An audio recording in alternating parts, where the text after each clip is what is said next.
काशीराम जी के जो सपना था, जो बहन जी ने जिसको धोखा देने का काम किया, बहन जी ने जिसको तोड़ने का काम किया, बहन जी ने जिसको लूटने का काम किया है, उसको हमें ये उम्मीद है कि चंद्रशेखर के नेतृत्व में ही वो सपने पूरे होंगे। नमस्कार, स्वागत है आप सभी का हिंदुस्तान 24 पर और मैं आप सबके साथ विपिन चौधरी। आज हम मायावती को लेकर बात करेंगे, बहुजन समाज पार्टी को लेकर बात करेंगे। उत्तर प्रदेश में मायावती ने कई बार अपनी सरकार बनाई और लोगों का विश्वास जीतने में वो कामयाब हुई, लेकिन जिस तरीके से 2024 के इस लोकसभा चुनाव में उत्तर प्रदेश से बहुजन समाज पार्टी का सूपड़ा साफ हो गया है और जहां चंद्रशेखर आज़ाद जो आज़ाद समाज पार्टी के राष्ट्रीय अध्यक्ष हैं, उन्हें कमतर आंका जा रहा था, वो एक सीट जीतने में कामयाब हुए हैं। तो क्या ये मान लिया जाए कि आने वाले समय में मायावती नहीं बल्कि चंद्रशेखर आज़ाद ही दलितों के नेता होंगे? आज बातचीत करने के लिए हमारे साथ चौधरी मजाहिर राणा जी मौजूद हैं, जो वर्तमान समय में समाजवादी पार्टी में हैं और समाजवादी पार्टी के पदाधिकारी भी हैं, लेकिन कुछ वर्षों पूर्व बहुजन समाज पार्टी में भी ये रहे हैं। इन्होंने बहुजन समाज पार्टी को बड़े नज़दीक से देखा है, उसकी नीतियों को बड़े अच्छे से जाना है, परखा है। चौधरी साहब, बहुत बहुत स्वागत है आपका हिंदुस्तान 24 पर। बहुत बहुत धन्यवाद आपका विपिन भाई, और आपके चैनल का भी, आपके तमाम साथियों। बहुजन समाज पार्टी ने, मायावती ने जिस तरीके का प्रदर्शन इस लोकसभा चुनाव में उत्तर प्रदेश में किया है, तो उस पर आप क्या कहेंगे? देखो विपिन भाई, जहाँ तक बहन जी का सवाल है, हम उनका बहुत सम्मान करते हैं, आदर करते हैं, लेकिन बहन जी मान्यवर काशीराम जी के मिशन से भटक चुकी है। जिस तरीके से बाबा भीमराव अंबेडकर के मिशन से उस वक्त के दलित समाज के नेता भटक गए थे और बाबा साहब को धोखा देने का काम किया था, ठीक उसी तरीके से बहन कुमारी मायावती जी आदर और सम्मान के योग्य मान्यवर काशीराम जी को धोखा दे रही है, उनके मिशन को धोखा दे रही है, उनकी आवाज़ को धोखा दे रही है, उनके विचारों को धोखा देने का काम उन्होंने किया। किसी भी नेता को समझने के लिए काफ़ी समय लगता है। दलित समाज के लोग भी ये महसूस करने लगे थे, समझ चुके थे कि शायद बाबा भीमराव अंबेडकर के बाद कोई नेता मान्यवर काशीराम जी के विचार और उनके सिद्धांतों को लेकर के आगे बढ़ने का काम होगी तो बहन कुमारी मायावती जी। लेकिन बहन कुमारी मायावती जी उनके ऊपर खरी नहीं उतरी है। बहन कुमारी मायावती जी बहुत डरपोक हैं, डर करके डिसीजन लेती हैं, क्योंकि डिसीजन नहीं लेती है। और भारतीय जनता पार्टी जो मौजूदा आज सरकार चला रही है, पीछे भी डबल इंजन की सरकार 400 पार का नारा देने का काम जिसने किया था, उन्होंने इस देश के अंदर एक नई राजनीति, एक नई परिस्थितियाँ खड़ी करने का काम किया है। और वो नई राजनीति, नई परिस्थितियां जो उन्होंने बनाने का काम किया, वो भय के वातावरण पैदा करने का काम किया। राजनीतिक लोगों को उन्होंने धमकाने का, और धमकाने का माध्यम उन्होंने ईडी को चुनने का काम किया। ईडी के माध्यम से ही एसबीआई इलेक्ट्रो बॉन्ड से जो उन्होंने पैसा इकट्ठा किया, वो फरोख्ती का पैसा लिया उन्होंने, भारतीय जनता पार्टी ने। उसी परिप्रेक्ष्य में उन्होंने बहन कुमारी मायावती जी को भी डरा कर, धमका करके उन्होंने अपने साथ खड़ा करने का काम किया।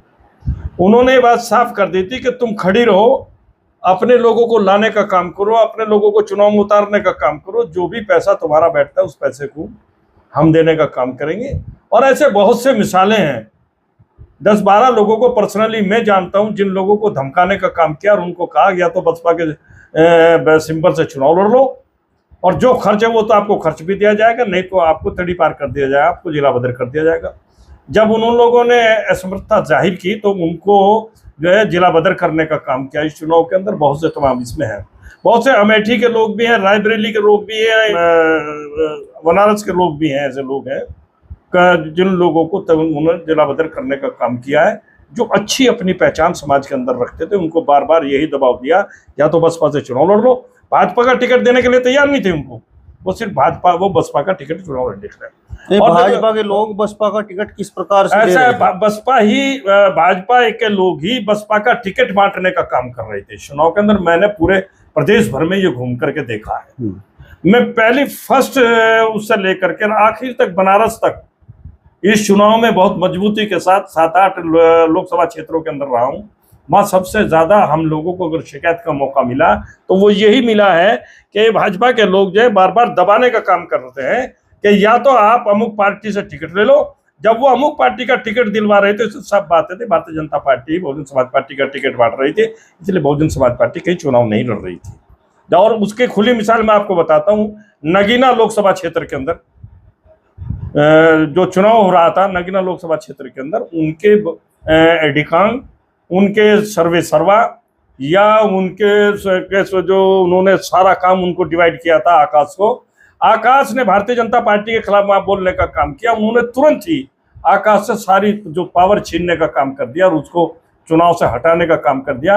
वो यही साबित करता है कि वो भारतीय जनता पार्टी के खिलाफ एक शब्द भी सुनना पसंद नहीं करती थी। इसलिए हम बहुत साफ तरीके से कहते हैं, और मैं वैसे नहीं कह रहा हूं, मेरे सामने तो ऐसी बहुत सी सारी मिसालें आई हैं। जौनपुर के अंदर एक हमारे साथी को बहुत दबाव दिया गया, अमेठी में एक हमारे बहुत ही करीबी साथी ऑल इंडिया गुर्जर महासभा के उपाध्यक्ष के ऊपर जोर दिया गया, रायबरेली के अंदर जोर दिया गया, श्रावस्ती में जोर दिया गया, जिस तरीके लखनऊ के अंदर जोर दिया गया कि भारतीय बहुजन समाज पार्टी का टिकट लो और तुम लोग चुनाव लड़ो, खास तौर से मुस्लिम समुदाय के ऊपर। वो मुस्लिम समुदाय के वोट को बांटने के लिए बसपा के वो टिकट का वितरण कर रही थी भारतीय जनता पार्टी। इसलिए बहन कुमारी मायावती जी के बारे में साफ हो चुका है कि बहन कुमारी मायावती जी दलित के सम्मान के लिए नहीं है, दलित की लड़ाई लड़ने के लिए नहीं है, ना उन्होंने दलितों की लड़ाई लड़ने का काम किया। कभी कहीं प्रदर्शन में शामिल हुई, कभी किसके ऊपर जोर जुल्म हुआ है तो उसके बारे में आवाज उठाने का काम किया, किसी की नौकरी के बारे में किया। और सबसे बड़ी बात जो है, भारतीय जनता पार्टी संविधान बदलने की जो बात बार बार करती है, संविधान में क्या बदलेंगे? संविधान तो उन्होंने आईपीसी सीआरपीसी बदल दी, अब बाकी क्या बचा हुआ है? अंधे हैं लोग ओबीसी के, उनके दिमाग में, जहनों के अंदर, उनके दिमागों के अंदर घूम रहा है कि किसी तरीके से 27% का आरक्षण खत्म कर दिया जाए और SC ST का आरक्षण खत्म कर दिया जाए। जो पढ़ा लिखा आदमी था, उस पढ़े लिखे आदमी को उसकी समझ में आ गया कि ये संविधान बदल करके क्या करने वाले, संविधान बदल करके सिर्फ रिजर्वेशन को समाप्त करना चाहते हैं और कुछ नहीं करना चाहते हैं। और उन लोगों ने समझ करके भारतीय जनता पार्टी के खिलाफ वोट देने का काम किया, और उसी का नतीजा है कि उत्तर प्रदेश के अंदर जिस तरीके से भारतीय जनता पार्टी को धता बताया गया, भारतीय जनता पार्टी को पीछे हटाया गया है। और ये तो मैं आपको बता रहा हूं कि कम से कम 10-12 सीटें, 13 सीटें ऐसी हैं कि जो सीटें इन्होंने आपका 5000 से नीचे हरा करके और उन्होंने अपनी सीटें बढ़ाने का, माना ये 20 पार नहीं जा रहे थे उत्तर प्रदेश के अंदर। तो ये मैं आपको गारंटी से बता रहा हूँ। मतलब ये बात आप महसूस करते हैं कि दलित समाज अब बहुजन समाज पार्टी से मायावती से छिटक चुका है? दलित समाज बहुत ही सेंसिटिव है, पढ़ा लिखा है। दलित समाज इस बात को समझ चुका है कि बहुजन समाज पार्टी हमारे हित की पार्टी नहीं है, हमारे लिए कोई लड़ाई नहीं लड़ सकती, हमारे लिए कुछ नहीं कर सकती, हमारे बच्चों के लिए नहीं कर सकती, बेरोजगारों के लिए नहीं कर सकती। हमारे साथ जो जुल्म और जांचती होती है आज के इस टाइम में, आपने देखा मध्य प्रदेश के अंदर क्या हुआ। मध्य प्रदेश के अंदर एक व्यक्ति के मुंह में पेशाब कर दिया जाए, मायावती ना बोले। देश के कोने कोने में इस तरीके की हरकतें हुई हैं। और बहन जी का ना बोलना क्या साबित करता है? बहन जी का बोलना ये साबित करता है कि बहन जी डरी हुई है, सहमी हुई है कि वो अपने समाज के लिए भी नहीं, और जब वो अपने समाज के लिए नहीं बोल सकती तो वो किसी भी समाज के लिए नहीं बोल सकती। आपको क्या लगता है, खुरपा और बुर्का का समीकरण अब बसपा में नहीं बन सकता? देखो, जहां तक खुरपे और बुरके का समीकरण की बात नहीं, बुरके को तो सबने छोड़ दिया, बुरके को तो मूर्ख बनाया जा रहा है इस देश के अंदर। बुरके के खिलाफ तो जिस तरीके का जहर भर सकते थे, जिस तरीके का जहर फेंक सकते थे, अरे एक बादशाह, शीर्ष कुर्सी पर बैठने वाला व्यक्ति उस बुरके के खिलाफ ही तो बोल करके वोट ले रहा है कि तुम्हारा मंगलसूत्र छीन लेंगे, तुम्हारी जमीन जायदाद छीन लेंगे, तुम्हारा सोना छीन लेंगे, तुम्हारी अस्मतें और इज्जतें लूट लेंगे। एक बड़ा आदमी क्या इस तरीके की बातें करता है? तो आम आदमी की समझ में भी ये बात आई है कि ये झूठ बोल करके, मूर्ख बना करके सरकार बनाना चाहते हैं। और जिस तरीके की अब सरकार आई है, ये सरकार चलने वाली नहीं है, ये मैं आपको बताना चाहता हूँ। इन्होंने तो रिकॉर्ड बनाना था कि सब तीसरी बार प्रधानमंत्री बन गए, सरकार बनाने के लिए शपथ ग्रहण नहीं हुआ है, अब सरकार चलाने के लिए बात होगी। जहां तक बुरके का सवाल है, बुरके का तो समीकरण बनाया था, बुरके और खुरपे का समीकरण बनाया था। अगर बुरके के साथ ईमानदारी बरती जाती तो ये पूरे देश के अंदर कहीं टूटने वाला नहीं था, पूरे देश के अंदर कहीं ये बिकाऊ नहीं था, पूरे देश के अंदर ये सरकार जाने वाली नहीं थी। ये मैं आपसे बताना चाहता हूँ, ये तो समीकरण उसका था। अब जैसे ही चुनाव परिणाम सामने आए हैं तो मायावती का वो बयान भी आपने जरूर सुना होगा। उन्होंने कहा कि हमने मुस्लिम समाज को सम्मान दिया, टिकट दिए और बदले में हमें क्या मिला, तो अब हम भी सोच समझकर कार्य करेंगे। हम तो पहले से कहते चले आ रहे हैं, तुम मुस्लिम समाज को भारतीय जनता पार्टी के कहने के बाद क्या नाम है टिकट देते हो, मुस्लिम समाज को लूटने का काम भी करते हो, मुस्लिम समाज से पैसा लेने का भी काम करते हो, मुस्लिम समाज को जलील करने का भी काम करते हो, मुस्लिम समाज को चाहते भी हो कि तो वो हमारा पछलग्गू बन जाए, वोट दे दे। भाई मुस्लिम समाज भी अब इस बात को समझ चुका है कि हमारा हित कहाँ है। मुस्लिम समाज समझ रहा था कि बुरका खुरपा इकट्ठा होगा तो शायद हमारा सम्मान बचेगा, हमारी भी इज्जत बच जाएगी। अरे जब हमारे चूतड़ों के ऊपर नमाज पढ़ते हुए को लात बजती है, ठोकर मारी जाती है, तुम एक भी शब्द नहीं बोलते। जब हमारे खिलाफ जहर बुका जाता है, मुंह लेचिंग होती है, आप एक शब्द नहीं बोलते। अभी क्या हुआ छत्तीसगढ़ के अंदर, यही मेरी गांव लखनौती के बच्चों को मार दिया गया, बनत के बच्चों को मार दिया गया। क्या खता है उनकी, क्या गलती है? बहन जी का कोई बयान आया क्या? बोली है कि बहन जी कि ये मैं बर्दाश्त नहीं करूंगी अगर इस तरीके की मोबिलिचिंग बंद नहीं होंगी। और हम आपको कहते हैं कि सब्र का फल बहुत मीठा होता है, इस बुरके का इम्तिहान ज्यादा नहीं लिया जाना चाहिए। मायावती कई बार की मुख्यमंत्री हैं और उनकी पार्टी का इस चुनाव में सूपड़ा साफ हो गया है, वो आपने देखा है। और 2020 में आज़ाद समाज पार्टी का गठन हुआ है। 2024 के लोकसभा चुनाव में चंद्रशेखर आज़ाद नगीना से चुनाव जीत गए हैं, वो सांसद बन गए हैं। मतलब बसपा एक बहुत बड़ी पार्टी, कई बार की मुख्यमंत्री के हाथ में उनकी कमान, वो इस चुनाव में चुनाव नहीं जीत पाई और आज़ाद समाज पार्टी के चंद्रशेखर चुनाव जीत गए। तो क्या ये मान लिया जाए कि अब दलित समाज का नेता चंद्रशेखर आज़ाद बनने जा रहे हैं? चंद्रशेखर आज़ाद बहुत मजबूत सिपाही है, लड़ाकू है, लड़ना जानता है, हर चीज की आवाज उठाता है, और ये नहीं दलित की आवाज उठाता है। जिस भी समाज के ऊपर जुल्म होता है चंद्रशेखर आज़ाद उसकी आवाज उठाने का काम करता है। भले ही वो हमारे साथ नहीं है, हम उनके साथ नहीं है, लेकिन जहां तक चंद्रशेखर आज़ाद का सवाल है, चंद्रशेखर आज़ाद ने कोई भी पॉइंट ऐसा नहीं छोड़ा जिस पॉइंट पर अपनी आवाज बुलंद करने का काम न किया। और नजीबाबाद के लोगों को मुबारकबाद देता हूँ। नजीबाबाद के लोगों ने उसके जुझारूपन को समझा, उसके लड़ाकूपन को समझने का काम किया, और उस आदमी को अपना भरपूर वोट, खुरपार बुरका तो साथ चला ही चला, अन्य सर्वे समाज के लोगों ने भी उसको मजबूती के साथ वोट देने का काम किया। वहां ताकत दिखाई खुरपेर बुरके ने अपनी।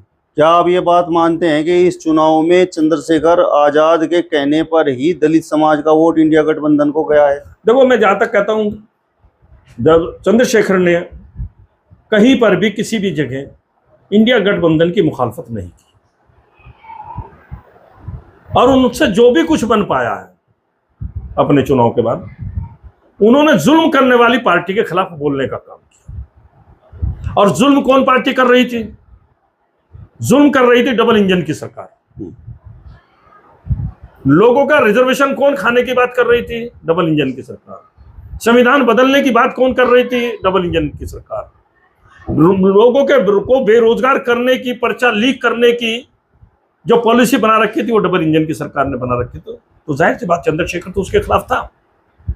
मतलब चंद्रशेखर मैदान में डटे हुए हैं, जबकि मायावती घर पर बैठ गई हैं। चंद्रशेखर मैदान में डटा है, और मैं ये उम्मीद करता हूं चंद्रशेखर से, वो नौजवान है, उसे मैदान में डटा रहना चाहिए।